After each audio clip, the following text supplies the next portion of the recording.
Hi, everyone. I am your host, Lyndsey Smith, and I am hoping my Wi Fi is going to be slightly better than last time. But already it's a bit laggy, so I apologize in advance. Um, Big shout out to John, who, of course, has welcomed everybody this evening already. So I will reiterate John's point. Welcome here. Thank you, everyone. I know it's a busy time out in the field, so I do appreciate you taking the time joining us on YouTube, Twitter, and Facebook. Remember, of course, that for joining us tonight and for watching this broadcast, you can, of course, qualify for CEU credits. Just head on over to realagriculture.com/agronomists tomorrow morning when we have this episode posted and make sure you get that lined up. All right. So this evening, I'm going to echo John's statement again in that John says he's super excited about this because he's so intrigued about tissue sampling. And I have to tell you, I'm right there with you, John. This is a pretty fascinating topic. It's not one I know a ton about, so I have lots of questions too. But of course, everyone else, please join me in asking all of these questions of our guests. And Peter Johnson does want to let us know winter barley and winter wheat harvest in Ontario here is officially underway. So yes. Okay. Joining me this evening, we've got Amber Knaggs. She's with Croptimistic Technology out of Manitoba, and Chris Roelands with Honeyland Ag Services. Welcome here, Amber and Chris. Thanks for having us. Yeah, thanks. All right. Okay. So I will say neither of you have been on our agronomists before or the live before. So thank you for being brave enough to do this live stream with me, because of course it's not always everyone's cup of tea. So I really do appreciate you taking the time out of your schedules to do this. And yeah, it's going to be a lot of fun, I think. Peter Johnson, I think, is just in the comments just to brag about winter barley hitting 180 bushels, I'm pretty sure. Okay, yes, newbies. All right, so a bit of maybe a quick introduction. Chris, tell us about Honeyland Ag and your role there. Sure. Yeah, I'm the owner and president of Honeyland Ag Services, and we're a full service agricultural laboratory. So the main things we're doing are soil, plant tissue, feed and forage, a bit of manure, a bit of water, but kind of covering the standard agricultural matrices to be tested. And yeah, I guess on the soil and plant tissue side of things, I can kind of consider that my sandbox for trying new things and innovating and that kind of thing. So I'm always out there trying to push the limits a little bit and learn new ways to look at things, that kind of thing. Okay, and Amber, based out of Manitoba. I have to say, Amber, you've probably, of all my guests, you've sent me some of the coolest pictures that we're going to share tonight. So I'm pretty excited about that. But tell us a bit about your role there in Manitoba. Yeah, great. My name's Amber. I'm a precision agronomist with Croptimistic Technology. And basically what we do is we are the SWOT map people. So we are the soil, water, and topography mapping. And so that's kind of our key piece of what we do. And so it's very fertility based, right? So we're doing a lot of zone sampling. We sample every field that we have mapped. So we have different zones for every field. We have about 10 zones. We soil sample 5 of them. So we combine zones 1 and 2, 3 and 4, 5 and 6, 7, 8, 9, 10. So we have different zones that we manage and we fertilize them differently. We make recommendations based on that. So it's really interesting to then come in there doing some tissue sampling in zones that we know there might be issues, because everything's related to topography, it's related to soil moisture, pH, organic matter, and those are all things that we're capturing with our SWOT map. Right. Okay. And that is one of the things I think for this evening's discussion, for this hour that we have, is really digging into how tissue tests can exactly start to hone in on some of those very specific differences and what's happening in some of those zones. So, Chris, maybe I'll start with, you did send us a couple slides ahead of time, and I want to maybe start with, before we head to our first clip, Jay, if you can bring up the first slide there that shows us our nitrogen, sulfur, phosphorus, the percents, and that table. And Chris, can you walk us through a little bit about what this shows? Sure. Okay. There we go. Okay, yeah. So this is basically what our plant tissue test looks like, and yeah, we've kind of got quite a bit going on here. But essentially, do you want me to just do kind of a brief overview of what we're looking at here? Is that? Sure. Yeah, let's maybe start with that, and then we'll sort of dig into how we use this tool for sure, if that's okay. Sure. So on the tissue test, you can see there's two rows that are color-coded. The top row with the S beside it, an orange S on the side, that's the sufficiency ranges. So that's one of the two different ways to interpret a plant tissue test. And essentially what a sufficiency range is we say, well, we're at whatever growth stage. In this case, it's growth stage 31 for winter wheat.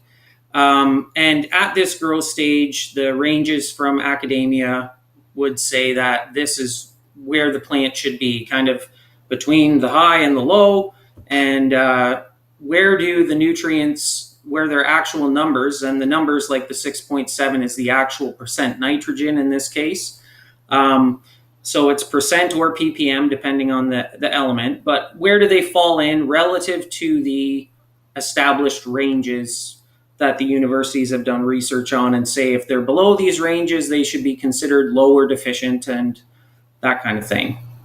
And then basically what we did is we color coded it. So if it gets to yellow, you're in a low range. And if it's getting down to red, then we would say you're deficient. So that's essentially how that top interpretation works. The second line down is with the orange B, that stands for balance, and it works a little bit differently. And you hear, if you've ever seen anyone talk about plant tissue testing, a lot of times ratios come up, right? What's the ratio of nitrogen to sulfur? Or what's the ratio of nitrogen to potassium? That kind of thing. So essentially what the balance interpretation is doing just that. It's looking at the nutrients using 56 different ratios and saying which one of these nutrients is potentially lower or higher than everything else. And if it gets lower, in this case manganese, then it would score it and say with a negative 57, which means that it's would be considered deficient by that interpretation as well. So we've got the double whammy here. They're not always this pretty, right? They don't always line up perfectly like this. And there's pros and cons to each interpretation, and that's why we use them both. The sufficiency approach, sometimes you'll see that you'll have all of the elements are a lot higher or all can be a lot lower. Then the ratios can start to tease out something that might be going on. Or one of the problems with the balance interpretation is if you come into this field, put some manganese down and you spike your manganese level up to, like a couple hundred, then that throws all the ratios out of whack and it won't work very well anymore. So that's why we decided to put both of those interpretations on there. So that's basically the meat and potatoes of the report. Sorry, go ahead. Okay. No worries. Sorry, there is a bit of a distracting delay of my voice, so I apologize, and maybe I'll start waving before I speak or something. But we are getting some questions coming in, and they hit on exactly what with our clips and what we're going to cover tonight. But Peter is asking, and Amber, feel free to hop in here on how you interpret any of the tests that you're going to do as well. But where does it tell me what the break point is? Peter wants to know. So if manganese is low, but how low is low? Right. Okay. So there are blue or gray boxes. I don't know if my mouse probably won't point on the screen, but there's boxes that will show you. And if there's two little blue boxes like magnesium and calcium, kind of to the right of where your actual number is, then that means it's within the sufficiency range. If there's one, then that means it's low, but not necessarily considered deficient. And if it's zero, then it's considered to be deficient. So that's how you kind of tell where you are relative to the range. And we use the color coding just to make it blatant or obvious kind of deal, right? So. Okay. So John's got a question here, and Amber, I'm going to go to you, and Jay, maybe we can bring up I think it's scenario 2, which is the phosphorus deficiency in wheat. We'll maybe just start there. In that, I think one of the things we really do need to tackle, Amber, is tissue sampling. Am I being proactive? Am I being reactive? Which one is it going to work better for? So maybe using this example, how should agronomists or farmers be approaching tissue testing? Well, tissue testing is really reactive. It's, we're already, most of the times when I'm using it, I'm already seeing an issue in the field to kind of warrant there being a tissue sample being needed. But it's also, I can look at some soil samples and kind of, maybe reason out that there could be an issue in this field. And it's something that I really want to, go to some zones that I know could possibly be showing some symptomology. In this field in particular, very low soil sample P. There was about 3 parts per million in these zones that we're looking at in these pictures here. So it was something that I was, looking for. And when I got to the field, very apparent that there was a lot of purpling, very indicative of phosphate deficiency. And what actually happened after talking to the grower was that, everything was, there was some seed-placed phosphate in the plant, and pump broke down in season, couldn't, on a Sunday where things weren't opened, couldn't, didn't want to stop doing what he was doing. So all the phosphate did go on a sideband. So all his phosphate is in the field, but just not where it needs to be for this pop-up effect when he's really deficient, really low. So just one of those things that, come in and we can see this is the issue. Take some samples and say, yes, this is why it is important for seed-placed phosphate, especially on dry years and low organic matter areas of the field where we're going to see this, and just make sure it's a long-term plan for this field. It's, even seed-placed phosphate is not going to be enough for this field to be back in balance where it needs to be. So just one of those more kind of reactive. It's more of the snapshot of what's happening in that field, but it really helps them to understand management decisions moving forward. Okay, Kyler's got a great question here. I think, it's like they read my mind of the things we're going to cover. I actually want to go to clip 2 first, Jay, if we can. This is on boron deficiency in corn. This is Drew Thompson back in the days when he was with Pride Seeds. We're going to watch this clip because this, I think, starts to bring in some of these questions about when we should be tissue testing and what part of the plant to sample, all those good things. So we're going to tackle that after we watch this clip.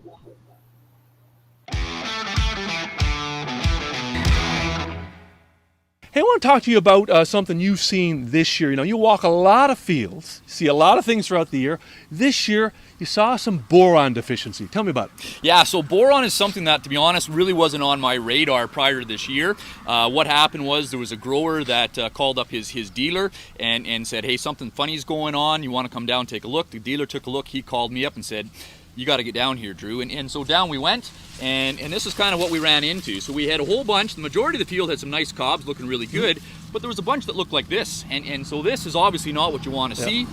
Normally I would see something like that, and I would just say, you probably, an insect bit it. It was planted too shallow, it emerged late. But then when you started walking through the field, you realize there was more of this in there than you'd like to see. There was a little bit of a pattern to it where it was showing up worse. And so... we basically figured we better take a little bit deeper dive. Yeah. Now, I was going to say, what are some of the characteristics of those plants? I mean, from a tasseling perspective, So- that give it away. So absolutely. So the first thing we notice is this poor pollination. And so yes, we had some hot and dry weather, but obviously we had some great pollination, bit of tip back, but nothing unusual. But the big thing that really jumped out to me was when we start looking at the tassels. And so here we are with our good plant. We've got a nice, normal, healthy looking tassel. And here's our poor plant, and we've got a very small, spindly, almost non-existent tassel. When I read through the literature, what would cause a small tassel to form? And basically the research suggested boron. Boron is very important in the meristem, so where the plant is growing. And so you've got a meristem at the cob, you've got a meristem at the tassel, and that's where the boron needs to go. If there's no boron, you don't get that cell division, you end up with a smaller cob, you end up with a smaller tassel. Right. So with that in mind, we sort of said, hey, we better get out there and actually confirm this. And so we pulled some tissue samples. We took what we thought were the good looking plants, we pulled some tissue off of that, we grabbed what we thought were the poor looking plants, we grabbed some off, submitted it to the lab. The results came back. We basically analyzed for everything that the lab could do, and the vast majority of nutrients were no difference between the good plant and the poor plant, but what really jumped out was the boron. The boron level was less than 10% in the poor plant to what it was in the good plant, so very low.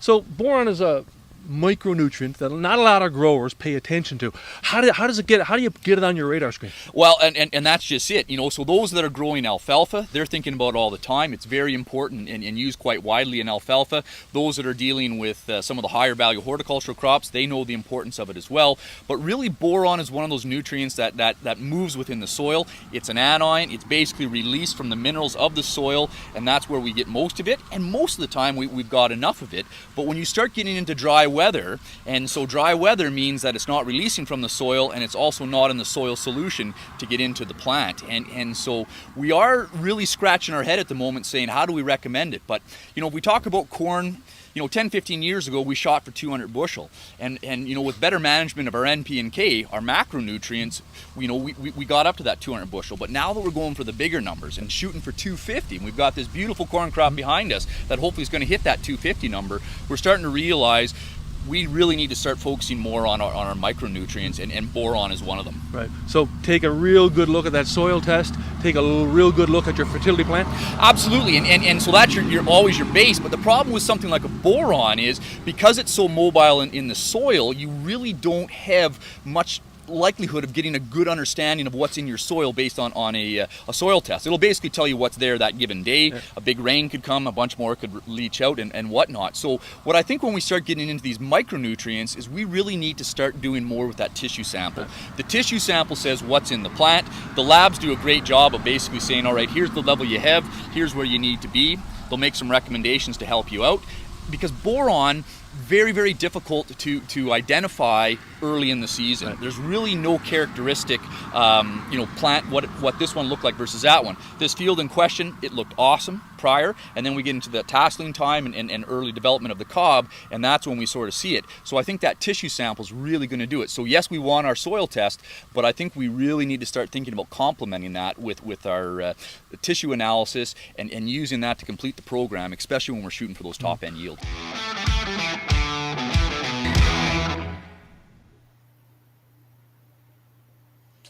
I think Drew might talk as fast as I do. So there was a lot packed into those couple minutes, and that's great. That's what this is all about. So that brings up, of course, a couple questions, and some of them here in the chat. Amber, I'll maybe throw this to you first. Should you tissue test on your zones or your grids, or should you just go to areas that you're, sample from healthy and ones of question? But if you already have zones set up, should you be using those as a guide for when you do tissue testing? I think it definitely depends what that zone is telling you in the first place. From what I like to do is if I know there's a certain zone that I'm concerned about, I will try to compare it to what's the most normal area of the field. So usually a zone 1 or 2 in our case is the driest. It's the least organic matter. It might have more pH issues. That's kind of been typically a zone that is showcasing some more symptomology than others. And then I'll compare it to a zone 5 or 6 in our fields, which is usually what they the highest yielding areas of the field, or the more side slope areas of the field that we call them, just because other zones there might be salinity issues that will be offsetting some of the things that we're seeing. So I try to compare what is abnormal to the normal part of the field. So whether that is by zone or whether that's just what the field is looking like. Okay. Now, one of the other questions, and Chris, I'll go to you on this one, always comes up, what part of the plant, what depending on what time of year it is, how often should I be doing this? So what are those techniques? Walk me through some of those different techniques and how an agronomist might know when to do which one. Okay, I'll just speak to my bread and butter. I don't deal a lot with canola and things like that, but for corn, you want the most recently collared leaf. That's very important. You don't want the leaves that are still in the whorl because they're still developing. So if you want to make it, like certain deficiencies will be more coming from the top of the plant or maybe from the bottom of the plant, right? But in general, if you're having a deficiency for mobile nutrients, they're going to come out of that mature leaf, right? So they're going to take it from a good leaf and move it up the plant so the plant can keep growing or for reproduction or whatever. So for corn, that's the most recently collared leaf. For soybeans, it's the most recently matured trifoliates. So once again, not immature leaves, not old growth that's dying off from the bottom of the plant, something that's in the middle. And then same with wheat, the most recently matured leaf as well. So that's our recommendation. There are some other intricacies, like for corn, when they're really small plants, some people will pull the whole plant. It's a lot faster than pulling a bunch of tiny little leaves.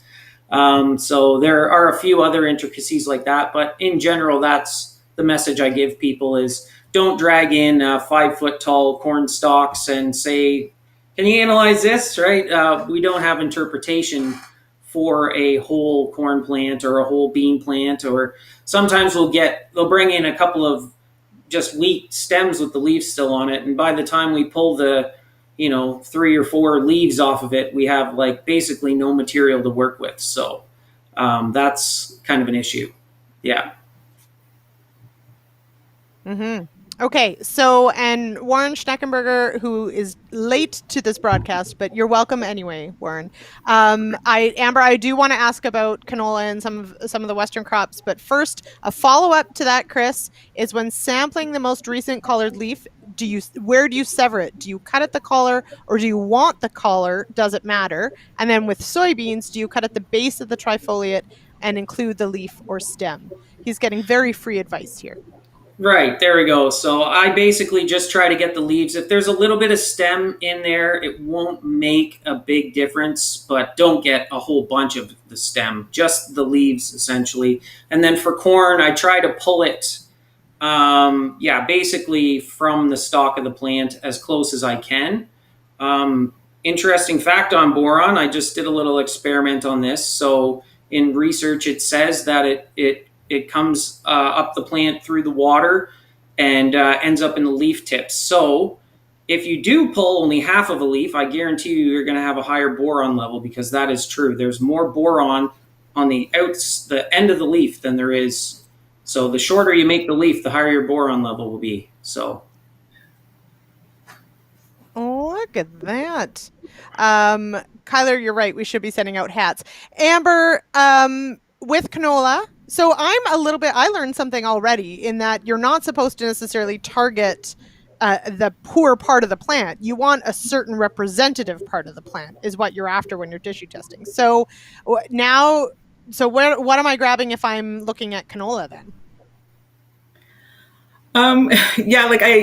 For canola, it depends on its growth stage.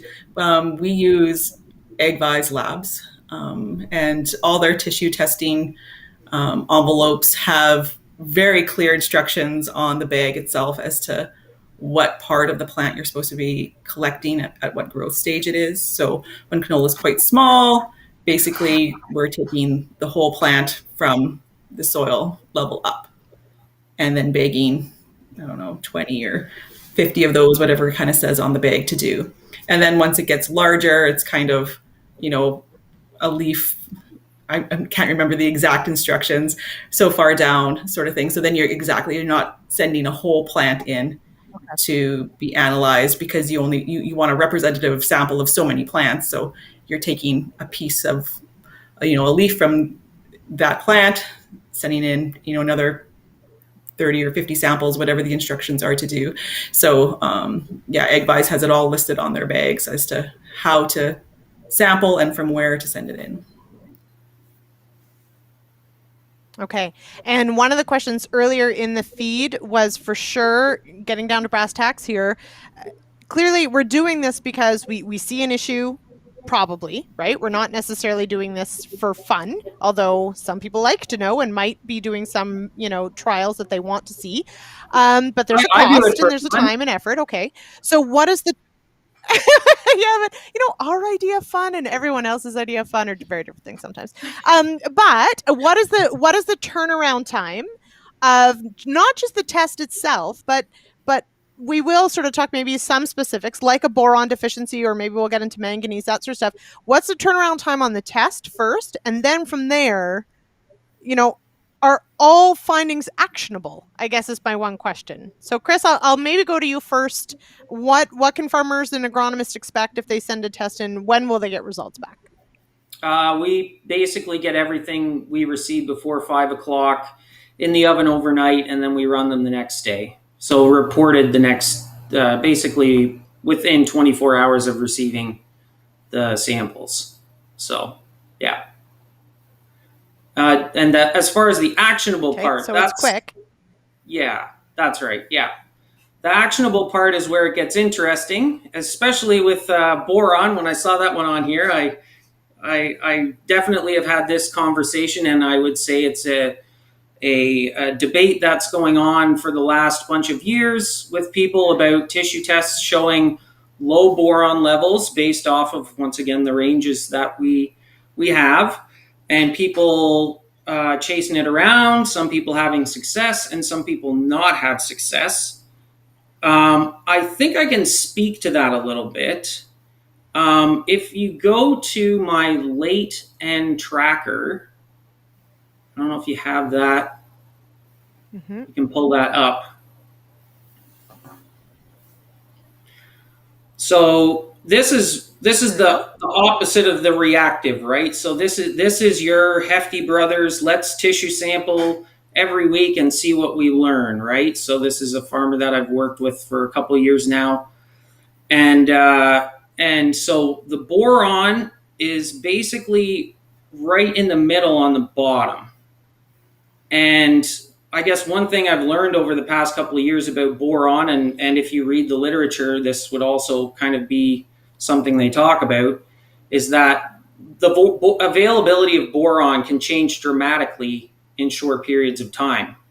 And what we see when we do tissue testing is that the levels can go, basically, they'll be steady for a little bit, and then they can just double out of nowhere, and then they'll come back down, and then they might go to half of that, right? So basically within a 3-week time period, we went from like really sufficient to kind of where we were on the average to almost deficient, right? So it's an element that can be very tricky to get a handle on. And that's the tricky part sometimes with the tissue, is that depending on our environmental conditions, we might be looking at a short-term issue or we might be looking at a long-term issue. With one tissue test, you get a snapshot, but that doesn't necessarily paint the whole picture. So that's sometimes where we can get into a little bit of like, how do we interpret this? And I guess that's one thing that I've been working on a lot. And kind of my ideas around that are looking at secondary metabolism in the plant. Basically, when the plant is saying, I can't do what I need to do, it also starts doing something else, right? Like either sugar production, that's the big one we're looking at. If photosynthesis is disrupted, sugar levels drop in the leaf. If photosynthesis is great, but growth is inhibited, then sugars accumulate in the leaf. but we can use some of these other things that are going on physiologically to tease out whether we're in a scenario potentially where we're going to get a response or not. Because that's what the farmer wants, right, is response. If the level's low and you try something, there's no response, well, nobody's really happy about that, right? So, yeah, that's what we're kind of working on. Yeah, it all comes down. Yeah. Okay. And that's a great great point, and really interesting about the secondary metabolism and some of these other things. And Amber, you really touched on it, and it's one of the things that certainly in the comments too that we're talking about is that tissue testing is one tool, but that really it goes hand in hand with soil testing, and that tissue testing is a snapshot in time, but it's not necessarily, you can't necessarily take a tissue test early in the season and it's going to predict the whole season for you, right? Absolutely. Like there's just so many things that interact in that plant, in that season, in that soil, to really anticipate what's going to happen down the road, right? Like whether it's dry, whether it's wet, whether there's, pH issues, or whether there's compaction, or how mobile are things in the soil versus not. So there's just a lot of interactions that happen throughout the season. All right, so I want to go to our third clip, Jay, if we can, because apparently I can't go in order. But it's about manganese deficiency with Dale Cowan, and I want to watch this one because this is, of course, one of the ones that we can apply a foliar product and we can potentially correct. We've seen quite a bit of it here in Ontario this year, and might see more. But then, Amber, you've got some great pictures about manganese toxicity. So so this is really neat. We're going to talk about all sorts of different things after this one. So Jay, if we can go to that clip, and then we'll meet back here to discuss.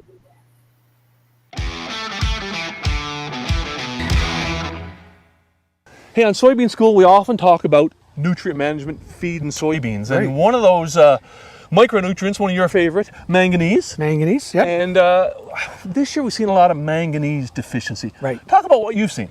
Well, it's pretty widespread this year, and that's a lot to do with the growing conditions, a lot of extremes in soil temperature and soil moisture, and we are just naturally low in manganese, so any kind of additional stresses tends to accentuate the problem. Yeah. Hey, talk about how you can identify it. Yep. And that impact. Sure. Well, in soybeans, it's kind of easy. It's always occurs in the new growth at the top of the plant because it's not mobile in the plant, so you always find it in new growth.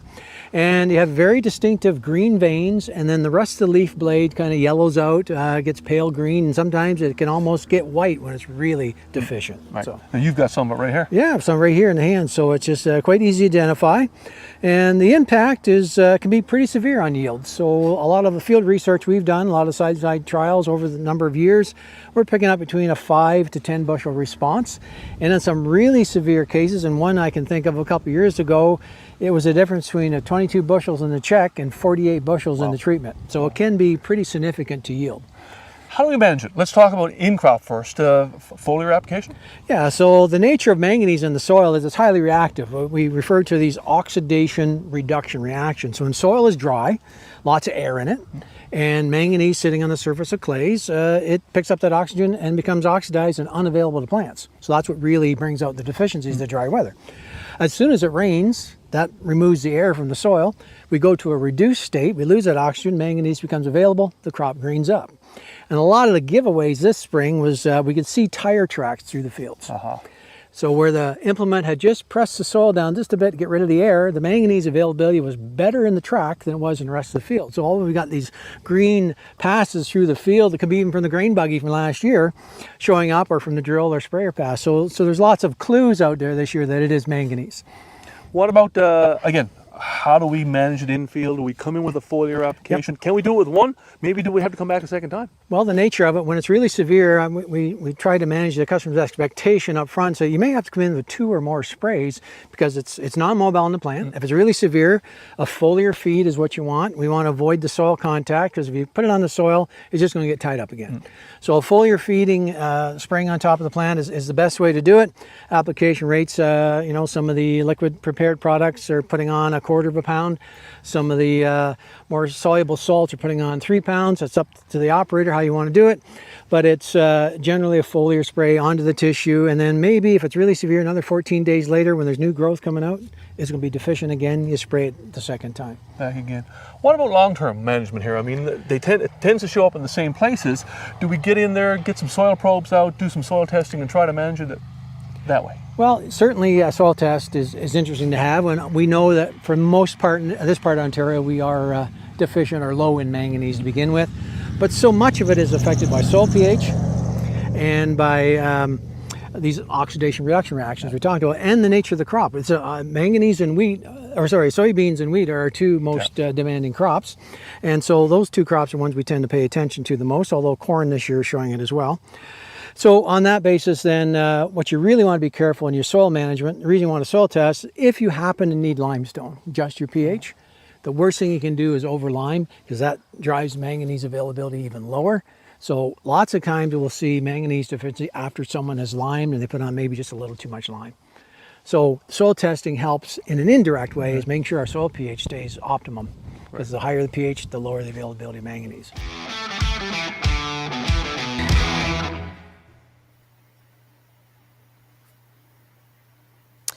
So lots of good stuff there, and I think it somewhat answers John's question in the comments here about soil testing, but we'll get to that in a moment.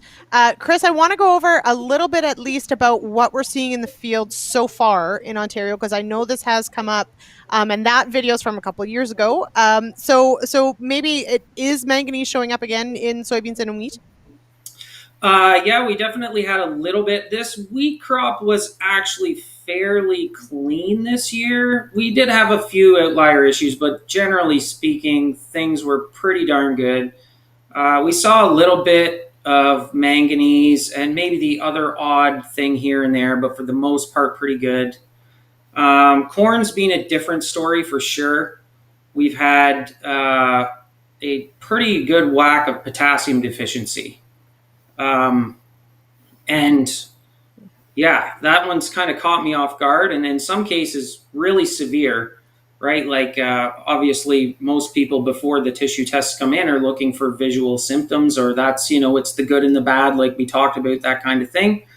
But we found very low tissue levels in plants that are showing some slight signs of deficiency, but for how low the tissue levels are, it's worse, right? That kind of thing. So it's kind of like the good area in the field is low and the bad area in the field is super deficient, right? So we've been seeing a lot of that, and that's been the head scratcher for me this year that I'm trying to figure out what we can do about, since potassium is such a high uptake nutrient, right? Like it's tough to solve that problem in season. So that's been a big one, but we've also seen manganese, we've seen sulfur, right? A lot of the big guys have been out there. Not too much nitrogen yet, but we have had some areas that got some pretty good rain just in the last week or so here. So we'll see if anybody leached out too much nitrogen in the weeks going forward here. So, yeah. Mm-hmm. So, yeah, now John is asking, and Amber, I'll put this to you because I think this ties in with maybe what we're going to talk about too with toxicity, but struggling to understand, this is what John says, I'm struggling to understand the soil sampling angle here. If you have good soil tests, then doesn't the tissue testing just reflect what the crop could do? So I think in that clip at the end, it does sort of allude to the fact that, manganese is one of those ones that it's going to get tied up. It's very dependent on pH, those sorts of things. So why is it that, let's say you do have a really great soil testing regimen, but tissue testing still gives us something else that soil tests can't always predict. Like, so how do those two things work together? Well, having a good soil test is great. I mean, it all depends on what is happening in that field to get it into the crop. So when we're talking about even potash deficiency or manganese things happening in the field, just because we can find it in a soil test doesn't mean that it's getting into the crop. So whether there's compaction issues happening, whether there's root development issues that are happening, whether some of these nutrients move towards the roots with moisture. When we're in a really dry cycle, there's not a lot of flow that is happening, bringing those nutrients to the root. So sometimes there are just environmental factors that come into play. Even if you do have a good soil test, doesn't mean that it's necessarily getting into that plant. And it's dependent on, the crop stage. Like, is it a really big push for potash right now on some of this corn crop, right? Is there a really big push for manganese because it's, something that isn't mobile in that plant like they're showing? There might be multiple applications that you'll have to make. Sometimes even soil testing for a product, for a nutrient like manganese, it has to be in the right form for it to be uptake in the plant, right? So when we have these oxidation reduction things that are happening, and you can have a soil test that says there's manganese there, but if it's in a form that's not going to be taken up by the plant at that point in time because it's got pH issues or it's a really aerated, peaty soil that has the manganese in a different form that's not available for plant uptake, then that's the issue. Okay. So walk us through, Jay, if you can bring up, Amber sent an image of manganese toxicity in canola. And so now we're going, sort of the other way. And I think we typically think about tissue tests as identifying deficiency. But of course, it can be useful to identify other things. So tell me about this particular case that we've got pictures of here. Right. So this was an interesting case just because it was a new client to me. It was a field that I had never been in before. Had soil test background, soil test info about the field that didn't really show any indicators or issues of something that might be happening. And so when I get to the field, there is these issues, and I sent the picture to the grower saying, "Hey, I'm suspecting a few things here. Should we take some tissue samples and see what we learn?" And he was very much in favor of it. And we kind of got to talking about what it could potentially be, because sulfur can kind of look like this. Manganese toxicity can kind of look like this. And he had applied some sulfur. It seemed like he was in the right zone. And so it kind of did lead to, potentially this is a pH issue is what's going on here. It's in null areas of his fields. And it was unfortunate because then he sent me pictures from 2 years previous when it had been soybeans. And, he had someone in the field at that time, and he was like, "Oh, well, they kind of told me it was IDC on my soybeans." And just looking at his pictures that he sent me, I was kind of like, "Nah, I'm pretty sure this is a linked issue here with pH and what had happened." And it was kind of just too bad that it's like 2 years later that he kind of finally gets the answer that can kind of help manage some of these decision-making things moving forward. And it was just kind of like, and you knew it was something that kind of bugged him because he immediately sent me a picture from 2 years before saying, "Hey, is this, match with what you're seeing now?" So it's really satisfying to be able to do some samples and give someone an answer. But then it kind of leads to okay, what's the management strategy moving forward? We can't do anything in crop now with what we're seeing, but hopefully now we can make some decisions moving forward to, make some of these areas more productive for them.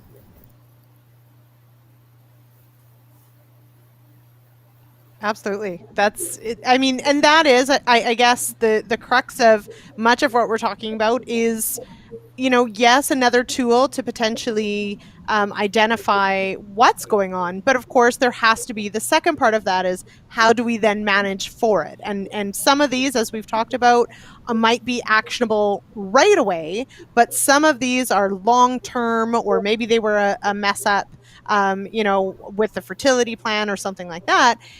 But some of these are going to be things that you're going to manage maybe next year or this fall or those sorts of things, right? So, yeah, I think that's a very important I think this is one of the ones that we. Oh, yeah, go ahead. Yeah, sometimes when we get people looking to do tissue testing, specifically, on a weekly basis, or trying that tracker kind of technique out, it's like they want to have the sprayer ready like a fighter jet, right, to call in the airstrike. And not every issue can be solved in season. So it's kind of important to let people know that, like, and I prefer that if people want to do that, to go into it as a, let's just watch for the first year, right? And try to identify some issues and then go from there, rather than that mad scramble in season where, oh, this level's dropping, we got to whack that mole right now kind of thing, right? Sometimes it's better just to see how it plays out, because sometimes these issues do go away on their own, right? So if you're too trying to manage it to the extreme right away, like, then that might be a detriment to your learning potentially, right? So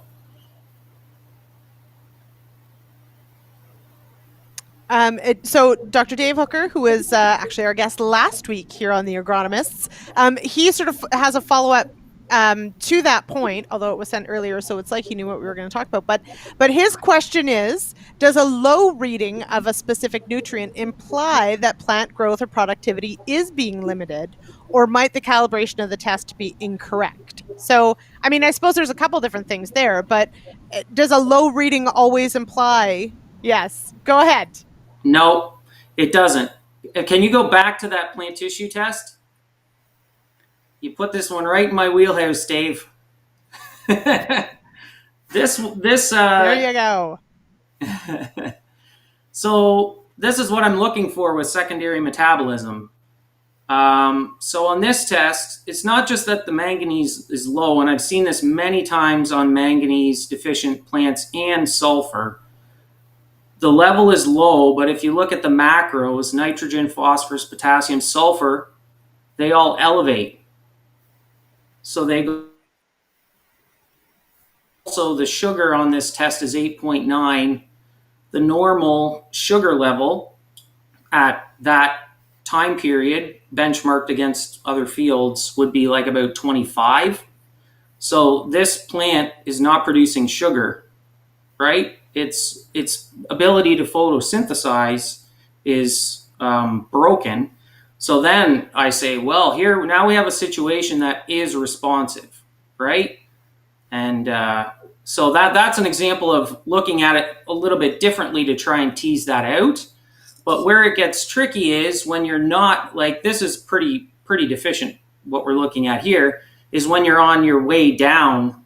When do you make the call, right? So that still needs some teasing out. But I think there are ways to start to look at it like, oh, okay, some of these other nutrients are starting to accumulate, or the sugar's starting to drop, or it's a little bit lower. Maybe we're heading down that road, and given the forecast coming up, maybe we do have a responsive scenario, right? So that's kind of, but that's the tricky part about this is another common one that I've talked with some agronomists about is magnesium on wheat is definitely a issue being discussed right now as well. And so we've had some tissue tests that are two-thirds of what the below the range, but they're not showing any signs of, in my opinion, any difference in the way that they're photosynthesizing, or it doesn't look like the growth's inhibited. So then I'm saying, well, like, is this a real issue, or is this a false flag kind of thing, right? So that's my path forward to try and tease this out, I guess, is what I would say to that. So we need to do more work, is the long and short of it, to hone in this test a little bit more. Mm-hmm. Now, Amber, John's got a question here, and I think it's probably one that, as an agronomist, this is the conversation that's super key for you to have. So let's say my tissue test comes back, I'm deficient in X, and it probably matters which one it is. But how do you sort of walk a farmer through the decision-making process as to, do you have an option of what you go in with to try and correct it? How do you manage the expectation of what the return on investment might be? How as an agronomist do you sort of have that conversation? Okay, so what if I first get a tissue test that comes back and I'm pretty sure it's deficient or it's really, really low. You know, I like to call in my industry friends, right? Like when I get a tissue sample that is kind of indicative of something, you know, I call in John Hurd. You know, I call in like the soil fertility specialist. I call in, you know, my egg vise buddies like John Lee, John Brecker. They're so smart. And I just want to, you know, run things by them as far as, is this in the right path? Am I going down the right, you know, area here of what could be happening? And they really give some really good feedback on, you know, what are the things that are happening in the fields. They just pay attention to lots of stuff that's going on. And there's a lot of research out there on certain elements as well, right? So if it's like copper and wheat, I can pull up numerous papers for Western Canada saying, here's the timing, here's, you know, research that's been done on it. So I feel really confident in some of that information, right? When it's something new that I haven't seen before, like it's just, so sometimes those are harder discussions as far as what the payback is. It really depends on what stage the crop is at, what element it is that we're trying to put on, because sometimes there's just not great, you know, like we're talking about, you know, potassium in corn or something like that. Like you say, it's really hard to get a product on and enough of it to really make a difference for what we're seeing. So it becomes a conversation as to what is your end goal, grower? Or, you know, if it's sulfur in canola, oh, we have a wide window that we can top dress with, right? We can go in there, we can dribble band, we can get some rain, we can get that into the root area there. We have a really good chance of saving something if we're deficient in sulfur on canola.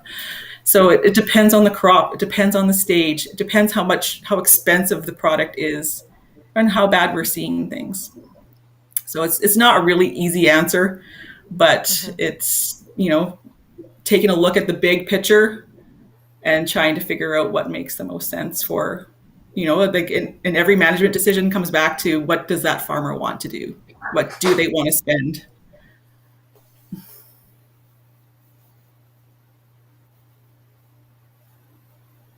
I don't know any farmers with endless pockets. So exactly. I think there's always a limit, right? Into just how much. And especially if we're talking, you know, this time of year for parts of Western Canada where you have a very stressed, perhaps very stunted, very low yield potential crop, there's only so much you are willing to necessarily commit to that crop.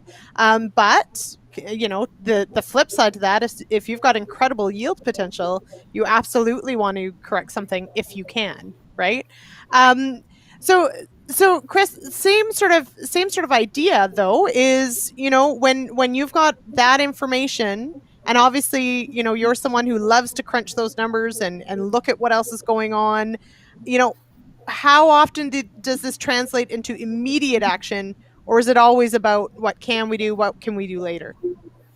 Yeah, I'm gonna say it depends too, because it all depends on what the grower's goals were kind of going in, or if it's just somebody pulling in with an issue. And a lot of times these questions will end up at the crop retailers too, right? Where we'll run the test and they'll take the test to their crop retailer and he'll know which products are the right ones to potentially attack the problem, or whether it's best dealt with later, or that kind of thing. So it's too hard to broad stroke everybody across the board, I would say, for sure. Yeah. Okay. And I also noticed that it is 5 minutes to 9 and I didn't get to the third clip. And Amber and Chris, if you've ever watched the show, you'll know that happens quite a bit because we get talking. And so, though, right? You know, these things happen. So, but right. That means that there was lots to cover. So I guess that's okay. If it were Sean, of course, he would just play the clip and go 15 minutes over. But I try very hard to stay on time. One of the great conversations happening in the comments, which of course we always appreciate everyone joining us and participating. Amber, of course, a lot of people commenting how key it is to have that strong team. So people that you can you can pick up the phone and call and talk about other people's experience, and making sure that you're thinking through and maybe some of those things you didn't think about. And so the importance of that good team, for sure. Oh, absolutely. I think you learn a lot from everyone in your wheelhouse of who you trust and who you really kind of go to for those hard hitting questions. So I think it's really important to share what you're seeing and to, really enjoy that feedback and be open, right? Like sometimes you're just like, yes, I didn't think of those kind of things. And just to go back with fresh eyes, or, just to make sure you're thinking of, there's so many things to think of. So just the more eyes, the more ears that you can kind of tap into, the better.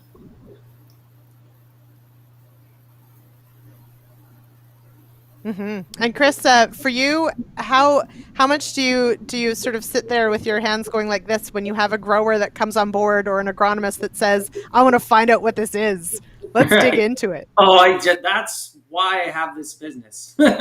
Right, that's my thing. I just love digging into all these issues. So that's me. You nailed it. Yeah, good. Please do this though when you do it. I just envision that's very important. So if you could, yeah. Okay. So there you go. All right. Well, we'll wrap it up there. There's still a couple great comments there happening. I will, of course, remind everyone, make sure you get your CEU credits for joining us for this broadcast. Thank you to my guests, to Amber and to Chris, for joining me tonight for this hour. This has been fantastic. And of course, everyone head over to realagriculture.com tomorrow. The broadcast will be there, as well as signing up for your CEU credits. All that information there. And Lara tells me that doing this is a Mr. Burns hand tent move. And she's probably right. That's where the evil genius comes in. There you go. All right, Chris and Amber, thank you so much for joining me tonight. Thanks for having me. Yeah, thanks a lot.